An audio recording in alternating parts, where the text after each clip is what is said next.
بہت ہی دور ایک جنگل میں ایک بہت بے وقوف اور سستی کا مہاراجہ رہتا تھا۔ دنیا میں شاید ہی کوئی جانتا تھا کہ اس کی سلطنت کہاں واقع ہے۔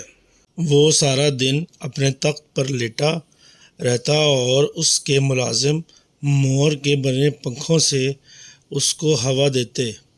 ایک دن اس نے فیصلہ کیا کہ اسے بھی شادی کر لینی چاہیے۔ اس نے اپنے وزیروں اور مشیروں کو دنیا کے ہر کونے میں بھیج دیا۔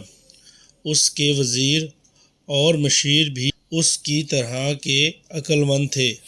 اس نے وزیروں کو کہہ کر بھیجا تھا کہ اس کی بیوی ایسی ہو جو زمین پر بھی چل سکے اور ہوا میں اڑ سکے، جس کی شکل انسان جیسی ہو لیکن وہ انسان نہ لگتی ہو۔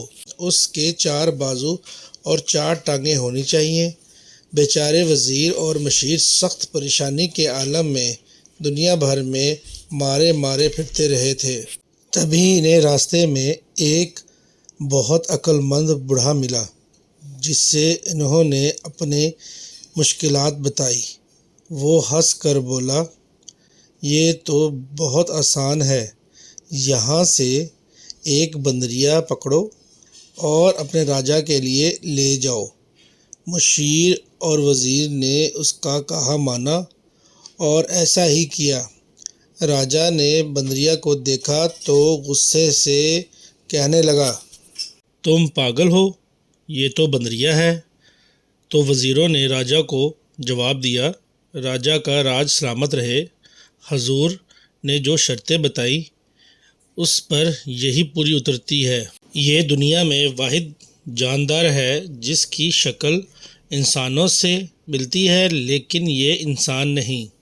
یہ درختوں پر ایک درخت سے دوسرے درخت تک اڑ کر جا سکتی ہے اور زمین پر بھی آسانی سے چل سکتی ہے۔ یہ ٹانگوں سے بازوؤں کا کام لیتی ہے اور بازوؤں سے ٹانگوں کا۔ اس لیے اس کی 4 ٹانگیں بھی ہیں اور 4 بازو بھی۔ واقعی راجا کی ساری شرطوں پر ایک بندریا ہی اترتی تھی، لہٰذا راجا لاجواب ہو کر بے وقوفوں کی طرح انہیں دیکھنے لگا۔ پھر بندریا سے تو اس نے شادی کیا کرنی تھی، وہ ساری عمر کنوارا ہی رہا۔ لیکن لوگ بندریا کو نہیں بھولے اور راجا کی غیر موجودگی میں اسے بندریا کا شوہر ہی کہتے تھے۔ Please subscribe my channel, press the bell button, like and share. Thank you for watching.